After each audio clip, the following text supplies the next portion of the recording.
México se despidió de Fátima, la niña de 7 años que fue víctima de abuso, tortura y asesinato.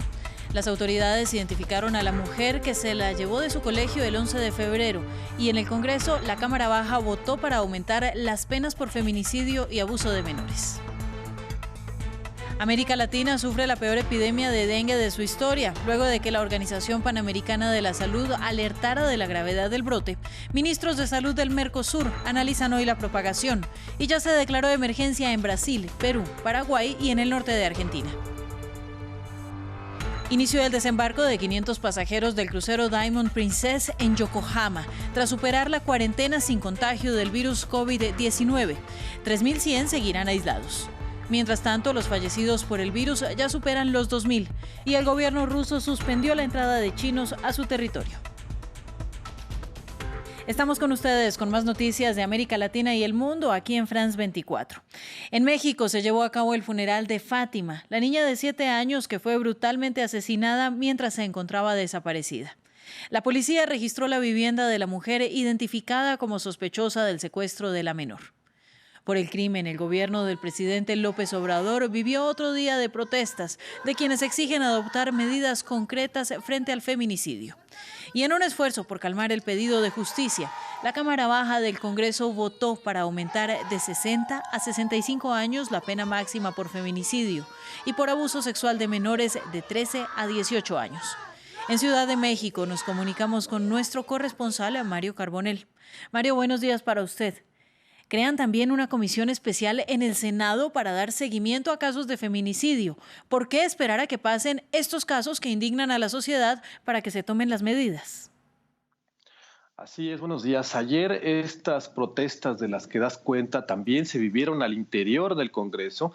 En la Cámara de Diputados, la oposición criticó que la inacción también mata. Hubo de hecho mantas, las diputadas se quitaron las zapatillas y las pusieron abajo del atril, en una sesión en la que se le pide al presidente que deje de culpar al neoliberalismo y al margen de esta polémica, en efecto, se votó por ampliar las penas por feminicidio 5 años más. Lo que te comento ha generado algunas reacciones en el sentido de que esa no es la solución, pero bueno, es lo que han hecho los diputados y mientras tanto el Senado creó esta comisión que mencionabas para dar seguimiento a los casos de feminicidio. Incluso comentaba el líder de la mayoría en el Senado, Ricardo Monreal, que servirá para presionar al Ministerio Público para acelerar las investigaciones de los asesinatos contra las mujeres. Esta es parte de las acciones que se tomaron ayer en el Congreso para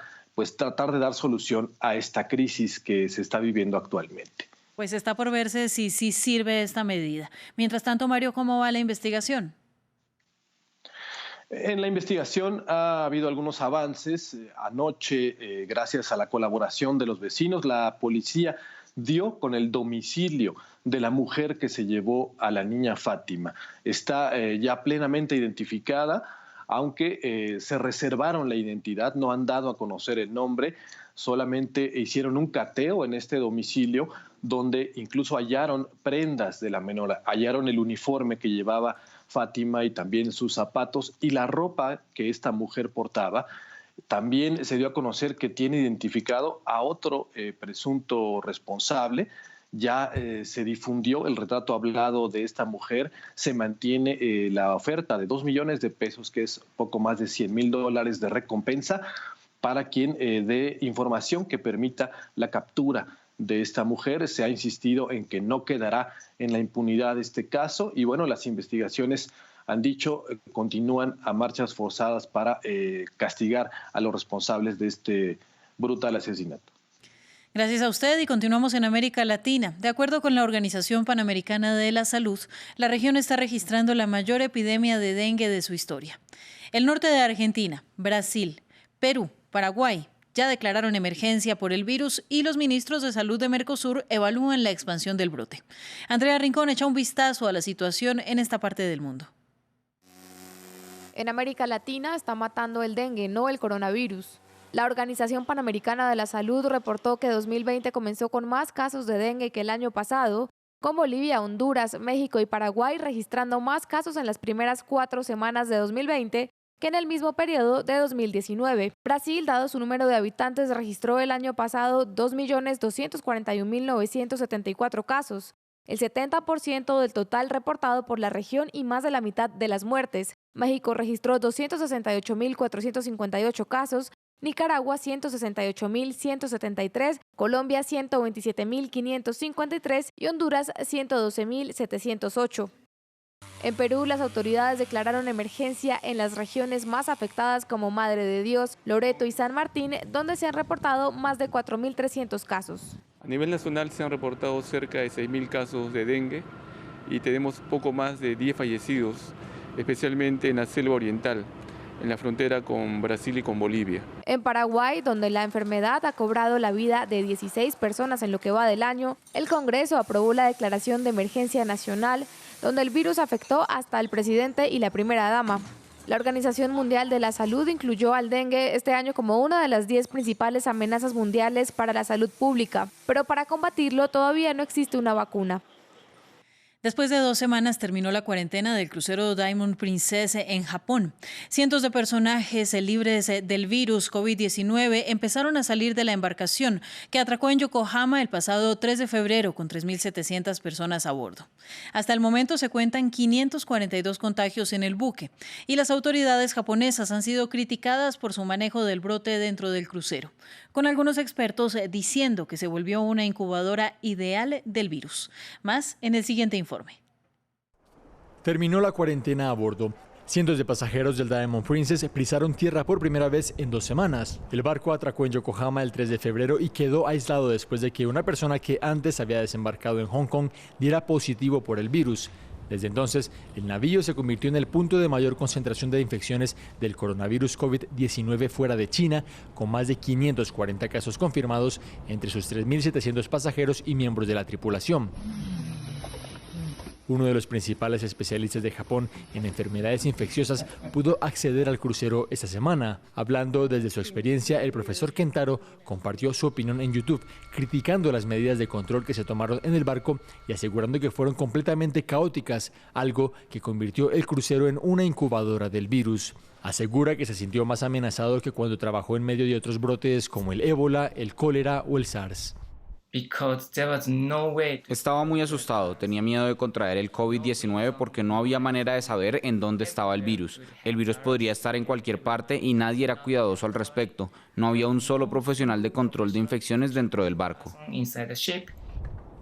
Docenas de pasajeros voluntariamente acudieron a centros médicos directamente desde el barco en vez de regresar a sus casas, incluyendo los que no han dado positivo por el virus.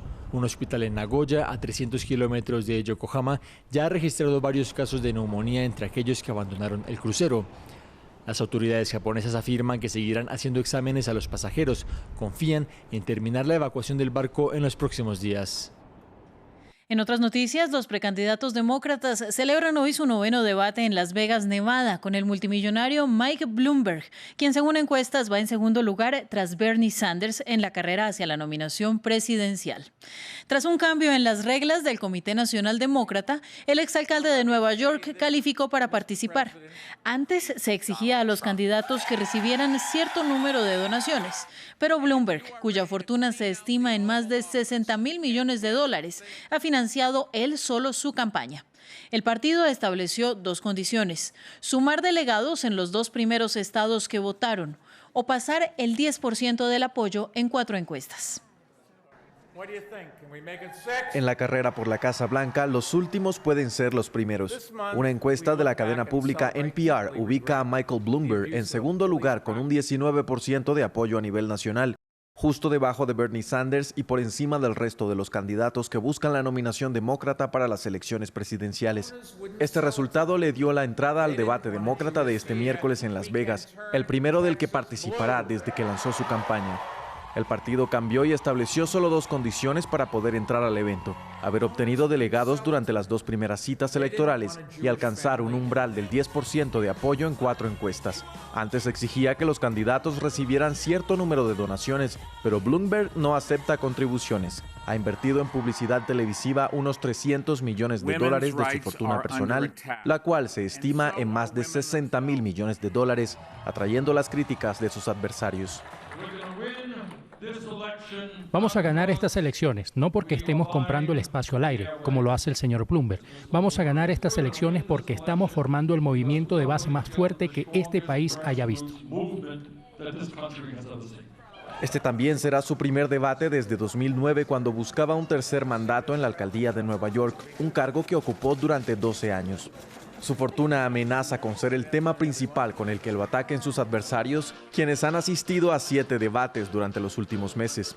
Estamos pidiéndole a la gente que elija entre una revolución y el multimillonario que piensa que puede comprar su camino a la televisión y ganar de esa manera. Incluso ya lo hace el presidente Donald Trump, quien se refiere al millonario como mini por su baja estatura. En Francia, el presidente Emmanuel Macron anunció nuevas medidas para hacer frente al extremismo en el país. Francia es hogar de la comunidad musulmana más grande de Europa.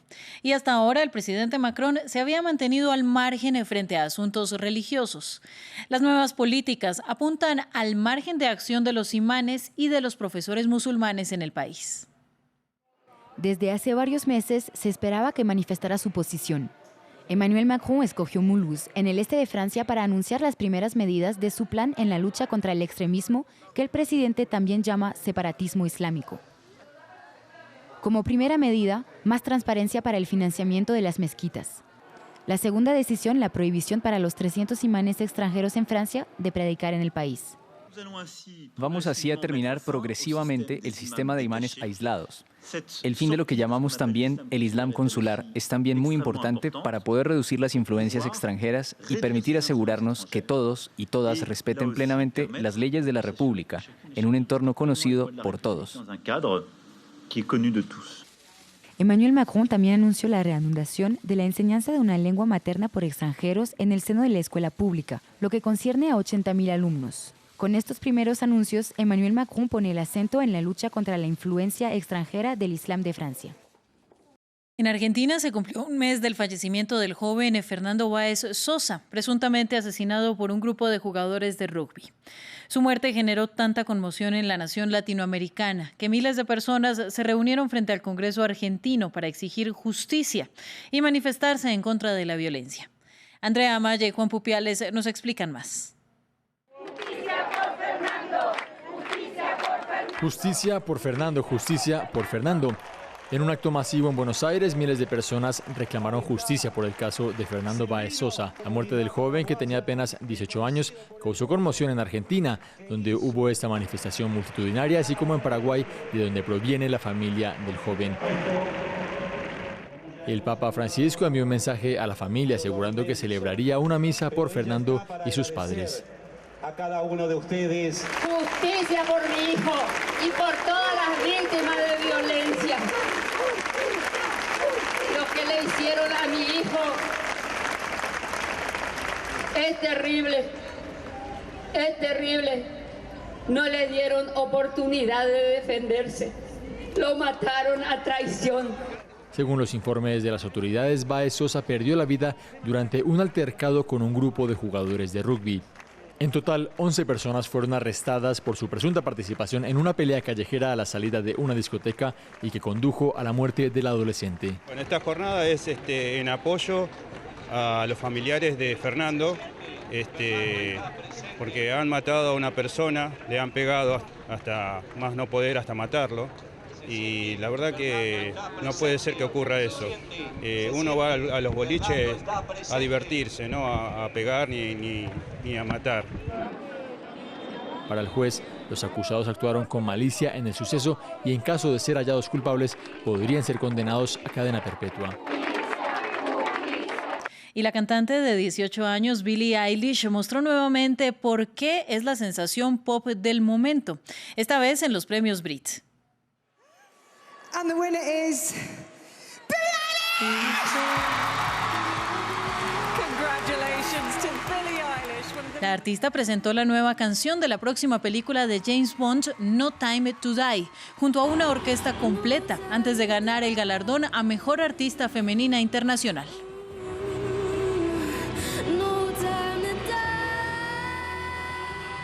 Hasta aquí este informativo, siga con nosotros. Esto es France 24.